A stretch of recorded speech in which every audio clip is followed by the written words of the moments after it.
Hello my friends and welcome back to another Baldur's Gate 3 guide. Hope you're all doing well. Today we'll be talking about the 10, or actually the 11 best spells in Baldur's Gate 3. So when I was doing my complete spells tier list and rating every single spell in the game, I occasionally mentioned spells that I thought were amongst the very best in the game, even above the other spells in S tier.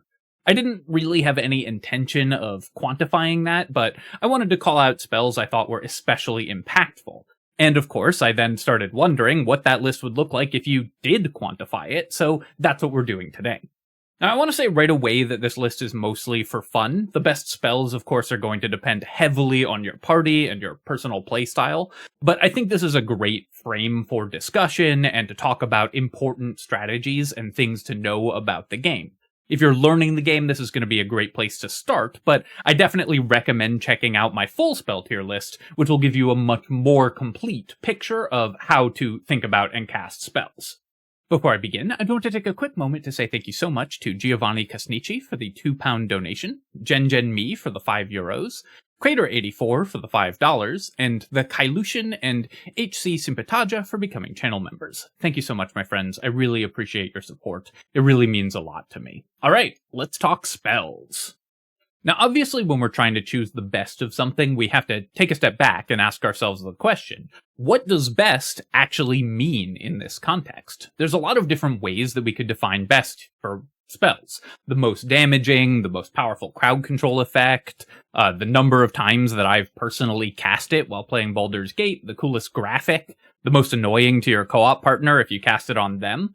There's lots of different things that we could be looking at. What we're going to be looking at today is how much does this spell affect your honor mode run? How impactful is it if you're using this spell compared to if you're not? We're going to be looking at a few things in order to judge that. Obviously, the power level of the spell matters. The more powerful the spell effect, the more damage it does, or the more powerful its crowd control, the more likely it is to be extremely impactful on the game. So, of course, more powerful spells are going to show up higher in the list. Secondly, the most game-changing. And what I mean by this is there are many spells where if you're using them, the game that you are playing is significantly different than if you aren't using them. There are spells that completely change how your party plays out and give you options that you simply don't have without them. So those spells, of course, are going to really impact your runs. Finally, the spells that I miss the most when I'm playing parties that don't have access to them. These spells just impact your runs so significantly that not having them vastly changes how you feel about playing a party. And so the best spells are ones that you always want to have and thus miss the most when you don't have them. Alright, let's jump right in, and we'll start with our honorable mention, Hold Person. Hold Person is a crowd control spell that targets humanoid enemies and paralyzes them. Paralysis is the most powerful condition in the entire game. Not only does it completely stop enemies from doing anything, attacks from within 10 feet of those enemies, which does not mean only melee attacks, it can include ranged attacks made from close up, or even spell attacks made from close up, are automatic critical hits. So this completely takes an enemy out of the fight, and you kill them vastly faster when you affect them with Hold Person. This spell is probably the most powerful top end in the game, because if it goes off and you have a party built around maximizing it, you just win that encounter immediately. The reason I'm giving it an honorable mention here is because it's kind of hard to assign a number to it. Hold Person is so powerful when it works, but doesn't always work. And if you haven't built your party around it, it's still incredibly strong. It's probably still deserves a place on this list. So this honorable mention is kind of like somewhere between 6 and 15 in terms of its overall placement. But if you have built your party around maximizing Hold Person by raising your spell save DCs to the point where enemies can't avoid failing the saving throw, or if you've built your party around dealing tons of burst damage with the automatic critical hits, even if enemies will later break out of Hold Person, they'll just be dead, then this spell is incredibly powerful. So it sort of depends on your party how good it is. Although it's always going to be great, don't get me wrong, it's still an extremely powerful spell. I put it in S tier in my spells tier list for a reason. But if you have maximized around hold person, it would come in right at number 1. So I wanted to call it out specifically as being a little more variable where it places on the list, depending on how much you've built around using it. So what makes Hold Person so strong? Well, it's obviously incredible if you land it. It's the most powerful effect of the game, so of course landing that is awesome, and on any build that has high save DCs or is using Arcane Acuity or the Band of the Mystic Scoundrel to land it more reliably, that's incredible. It's also part of some of the most broken builds in the game.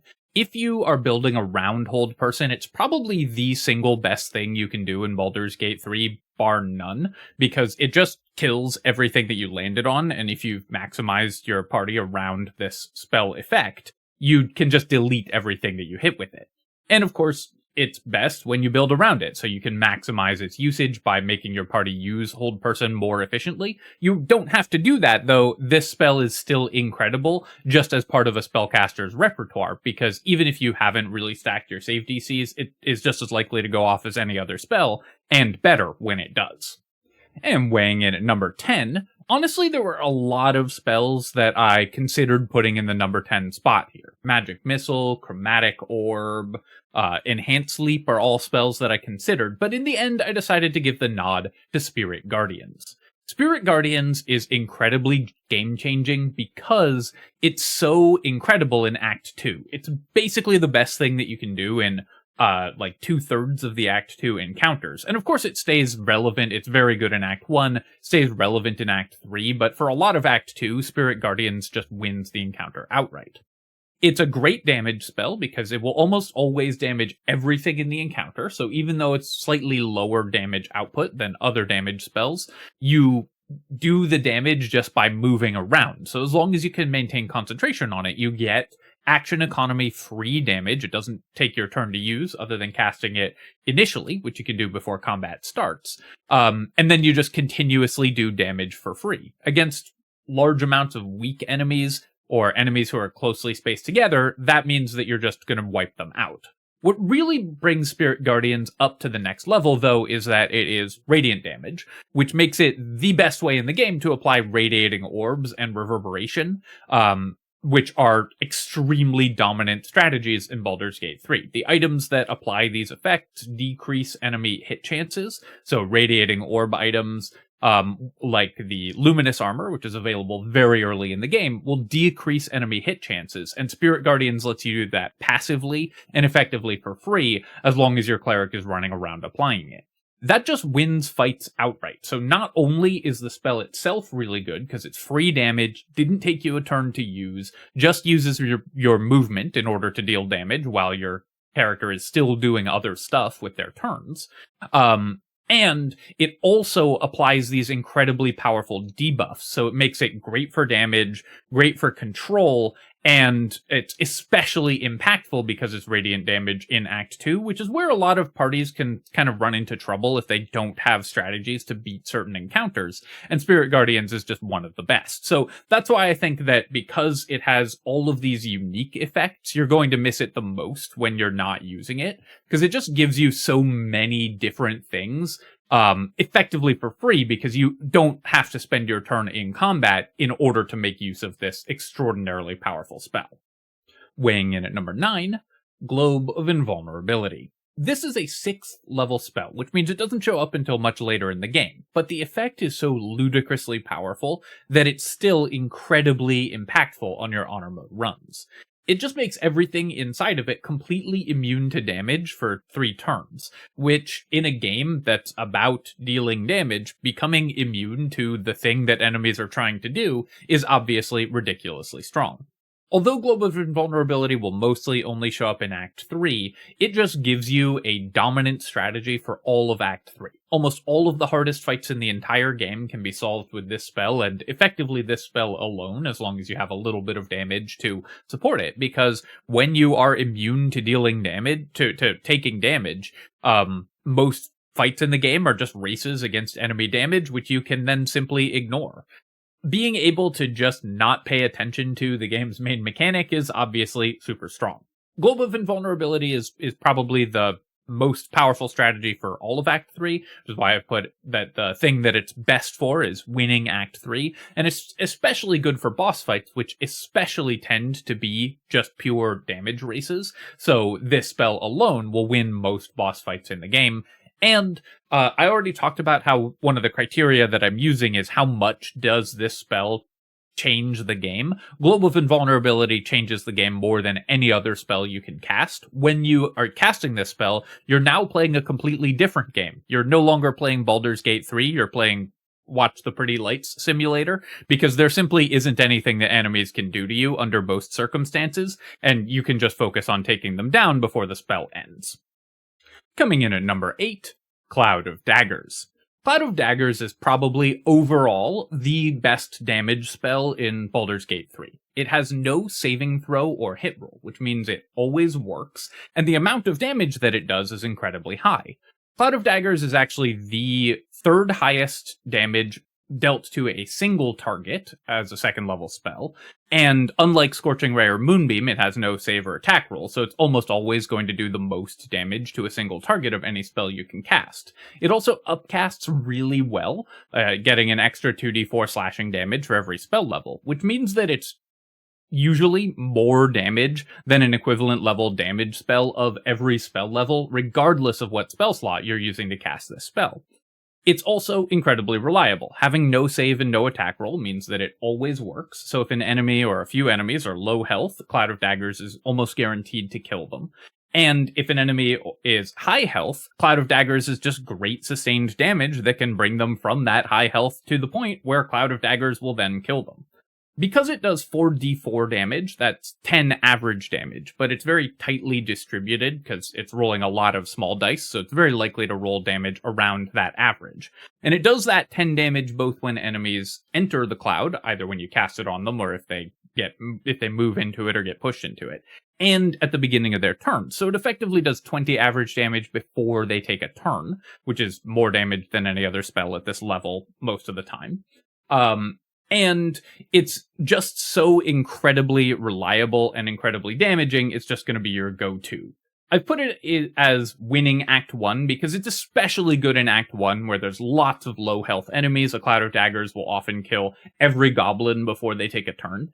But really this should just read winning encounters throughout the entire game. I just liked the symmetry of having 3 spells in a row that said winning Act X as one of their advantages.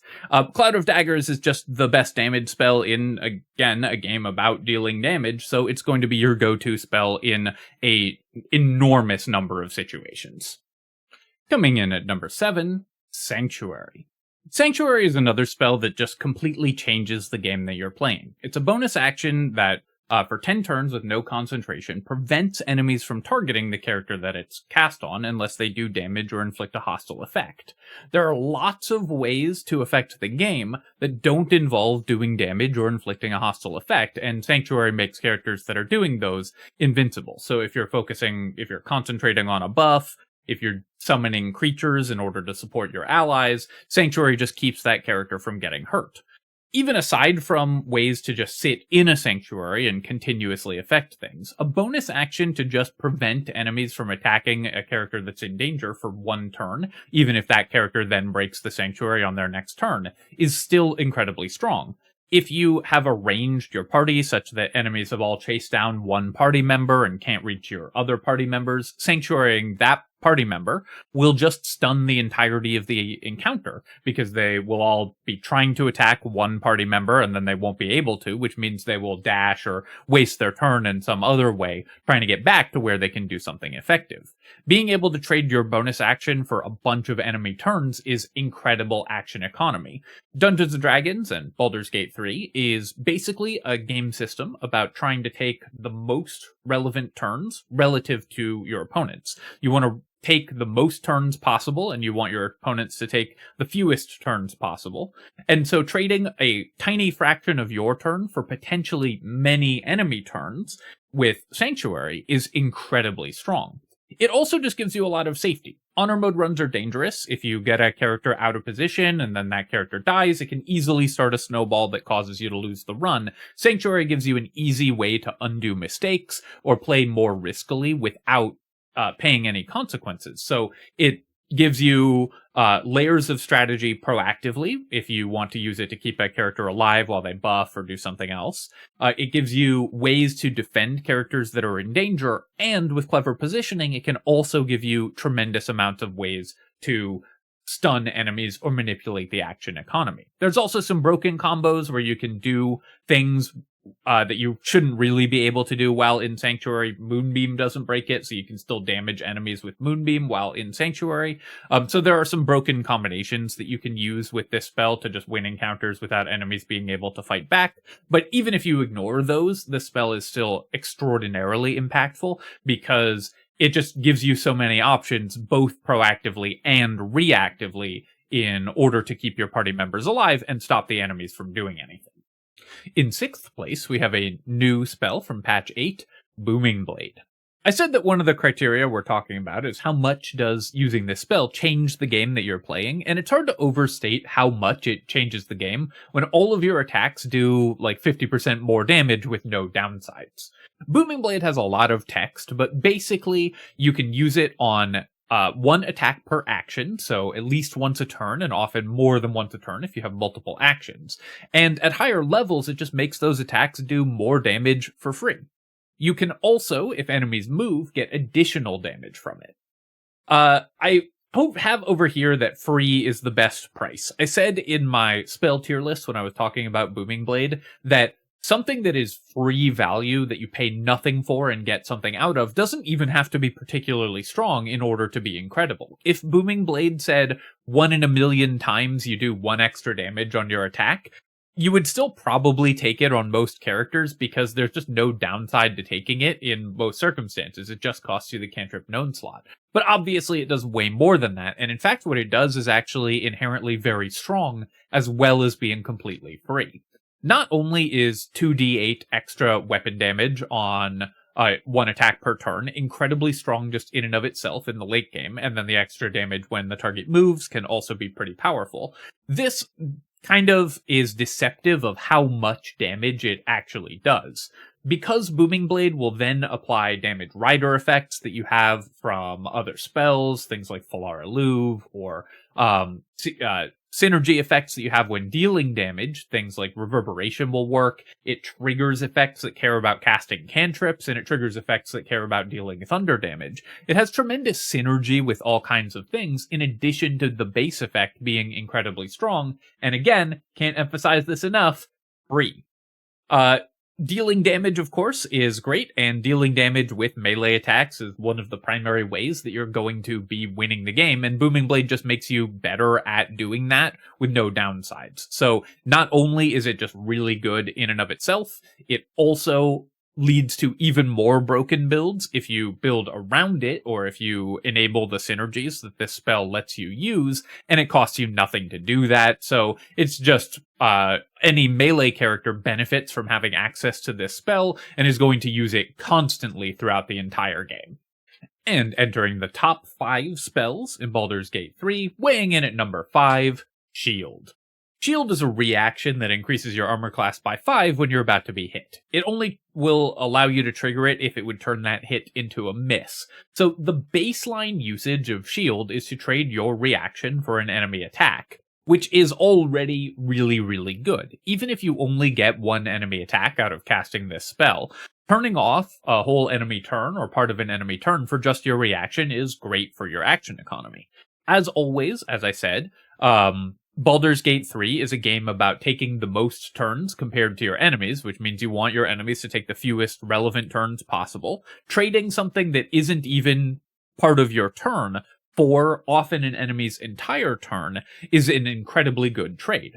But because the shield spell gives you that 5 armor class for the entirety of the turn cycle, it's often more than one turn from an enemy in exchange for your reaction and a level 1 spell slot, which it becomes an incredibly good trade.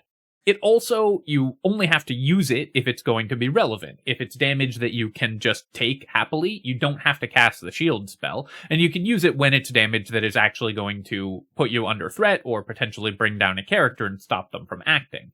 So this spell, every time you use it, is going to be extremely impactful because you only use it in cases where it's going to be excellent. Effectively stunning an enemy with just a reaction is obviously incredible. The action economy trade on that is great, and it makes all of your characters vastly safer. A lot of the characters that get access to shield have low armor class, and so are often going to be targeted by enemy attacks, which is good for you, because if an enemy preferentially targets them, you can get more value out of shield by causing that enemy to completely waste their turn. If they attack somebody, let's say you have a wizard who has 17 AC, the rest of your party has 18 AC, the enemies are more likely to target the wizard because the AI in Baldur's Gate chooses who it targets based on how likely it thinks it is to hit them. But you can use shield to make your wizard the hardest one to hit and thus make enemies most likely to completely waste their turn by missing their attacks. In addition to that, shield also gives you a tremendous amount of safety when it comes to other things that spellcasters want to do, namely concentrating on spells. So not only does it stop you from dying, it stops you from taking the hit at all, which is really good against enemies that have on-hit effects, and there's many dangerous enemies that do something when their attack hits you, and really good if you're concentrating on a spell because they prevent you from making that concentration save in the first place. So not only can you trade your reaction for a whole enemy turn, it also gives you tremendous safety with some of the most risky effects in the game. On-hit effects, dropping concentration on important spells. Shield prevents all of that from happening. If you have shield on your whole party, it gives you a lot of extra flexibility as well, because when enemies make attacks, you always get a decision point as to whether they hit, and it combines extremely well with other ways to prevent enemy attacks. Things like warding flare from light clerics give you even more optionality, and so shield can be incredibly strong when it gives you lots of different ways to manipulate enemy attack rolls and prevent them from actually landing damage. Coming in at number 4, another defensive option, Counterspell. Counterspell is very similar to Shield in that you're trading your reaction for an entire enemy turn, so it's effectively reaction crowd control. You use your reaction and basically stun the enemy for a turn. And just like Shield, it prevents a negative effect that the enemy is trying to do. But Counterspell definitionally prevents more dangerous effects than Shield does. Shield prevents one or a couple attacks, which are obviously dangerous things that you want to prevent. Counterspell can be used to stop a dangerous spell, which can wipe out your entire party if it's the wrong spell at the wrong time. Having Counterspell available to your party gives you so much extra safety, and some of the most difficult encounters in the game have enemy spellcasters who can cast dangerous spells, and if they land them at the wrong time for you, that can wipe out your run. Counterspell just prevents that from happening. As long as you have a spell slot of the level of the spell that they're casting, there's no saving throw on this. So again, this is incredibly reliable if you have the resource to use it. And just like Shield, it lets you make an extremely positive action economy trade, but also, in addition to that, it costs the enemy an extremely valuable resource, one of their very high-level spell slots. So with Shield, you can use it to prevent an enemy attack, and the next turn they'll just be able to do it again. With Counterspell, that's not true. You counter a spell, and they won't then be able to cast that spell again in a following turn a lot of the time. So not only do you make this positive action economy trade and stop enemy spellcasters from obliterating your party, you also render them helpless for future turns by negating the thing that they're trying to do. So it's very similar in principle to Shield, but because of how it actually works out in practice, even stronger when you use it, even if you're going to use it a little less frequently. Getting into the top 3, in third place, we have Command. Command is the best crowd control spell in Baldur's Gate 3 overall. It, at minimum, trades your action for an enemy not doing anything for a full turn, and it works against almost every enemy in the game. And in addition to that, it drops them prone, so you get advantage on your attacks. This is really powerful when it doesn't take your concentration, because it means that you can do this while doing other stuff. You can be concentrating on Spirit Guardians or Hold Person, for example, and then still using Command in order to lock down even more enemies. When you upcast it, it gains additional targets, so no matter what spell slot slot you're using, command is probably the best use of that spell slot under most circumstances, because getting to command 5 enemies with a 5th level command spell is probably better than anything else you can do with a 5th level spell slot. So not only is it great at level 1, it's just the best spell at every use along the tiers, and is going to stay the best thing that you can do throughout most of the game. It does have the downside of not working on undead enemies, which does make it a little more narrow in Act 2, but other than that, it's just going to be incredibly strong for pretty much every fight. Right from the beginning of the game, command lets you do stuff that you just can't do any other way. Being able to disarm the starting boss and steal his weapon is very impactful on your honor mode run, and obviously there's a couple other ways to do this, but for most players, the way that you're going to do that is with command, using the command drop function. And then it just keeps going from there, giving you access to a tool that pretty much nothing else in the game does. There simply isn't other non-concentration crowd control like this. The closest thing is Glyph of Warding, which is a 3rd level spell, but command just lets you drop enemies and stop them in their tracks without spending your concentration, so you can do all of the other powerful things that spellcasters are doing while also using this spell. In addition, it has incredibly broken combinations. It's an enchantment spell, so it works with the Band of the Mystic Scoundrel to cast as a bonus action. And just like Hold Person, if you stack up your save DC, you can cast it as a bonus with Arcane Acuity, etc. You can cast it as a bonus action and instantly win encounters by dropping enemies to the ground. This is a level 1 spell that bards at level 10 will often spend their magical secrets pick on, because it is just that powerful to have access to this spell. That's just how good it is, that getting it even at level 10 with one of the most important level up resources in the game is one of the most powerful things that you can do. And coming in at number 2, we have Guidance. Guidance is a cantrip that gives you an extra d4 on an ability check. Ability checks you're going to make throughout the entirety of Baldur's Gate. So while it is true that you can fail almost every skill check that you make throughout the game and still win honor mode, you gain massive advantages by passing those skill checks. And let's of course not forget that Baldur's Gate 3 is a game, and getting to experience the lore, succeed on dialogue checks, have stories go the way that you want is something that we're looking to do, and Guidance makes all of those things much easier. You are going to spend most of this game rolling 20-sided dice and hoping that you get a big number on those 20-sided dice, and Guidance makes it more likely that you roll a big number on one of the most common die rolls that you make, skill checks. Everything you do out of combat benefits from Guidance, so having it available in your party is just going to change the way that you experience the game so dramatically compared to not having it. Even for parties without spellcasters or characters with access to Guidance, getting the amulet that gives you Guidance is going to be a very early priority and something that you should keep basically throughout the whole game, because you always are going to want to be able to boost your spell checks. And most parties are probably going to want 2 characters that can cast this, so that if you have something else that you want to react to a spell check with, like Inspiration or Enhance Ability, you can also still use Guidance and gain the benefit.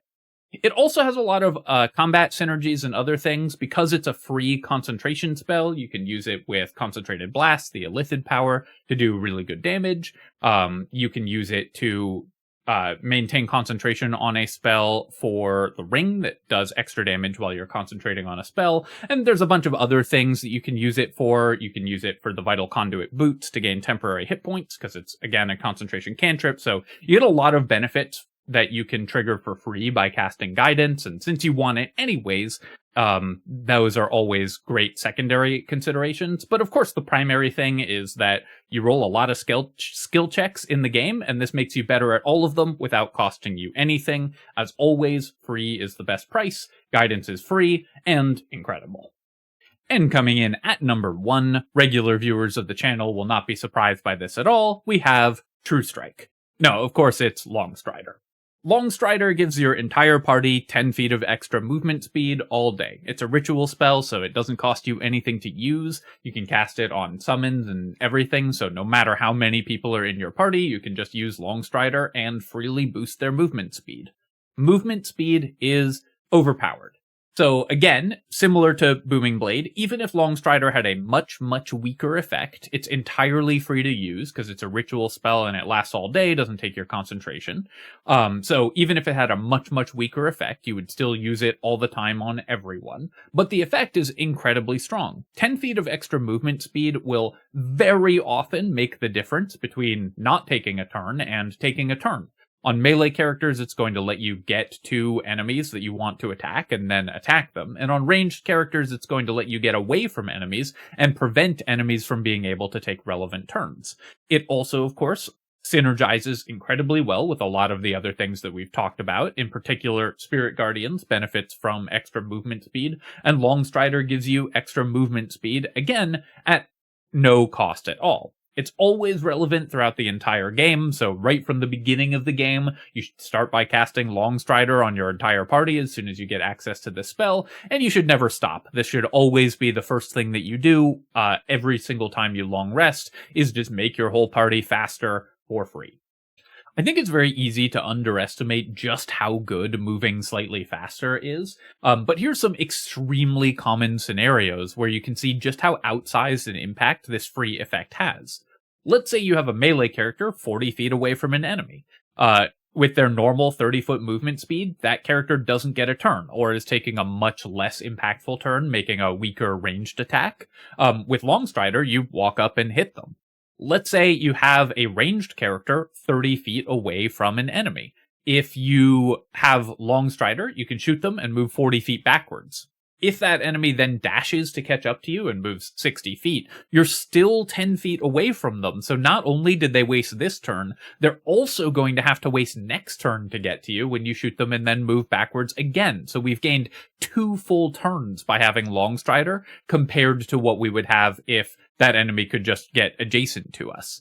The amount of extra space and time that you buy by having this spell is incredible. It also will let you leave fights more easily because you just need to get a certain distance away from enemies if you want to run away from fights. So you can use Longstrider to give yourself extra distance and retreat, which is a viable honor mode tactic. But in particular, it just prevents you from not taking turns and prevents your enemies from taking turns, and it does it all without costing you literally anything. So that's why I think Longstrider is the best spell in Baldur's Gate 3.